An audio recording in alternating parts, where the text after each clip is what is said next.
এত বড় বড় আম কাটছো?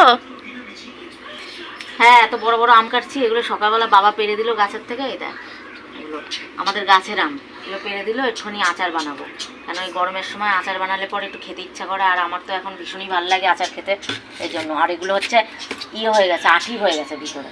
হ্যাঁ, শক্ত শক্ত হয়ে গেছে, তো এরকম যখন শক্ত হয়ে যায় তখন আচার বানালে পরে খেতে বেশি ভালো লাগে। তো এটা দিয়ে আমি আচারটা বানাবো। এই আমগুলো কি টক? আম তো টক হবেই, কাঁচা আম টকই হবে, পাকলে পরে মিষ্টি হবে। এভাবে পাতলা পাতলা করে কেটে নেবো।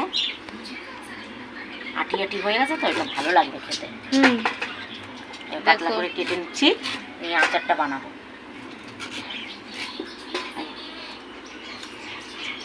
কেমন খেতে? বাবা গো বাবা, পাগল, টক, মারাত্মক। হ্যাঁ, ও ভয়ানক টক।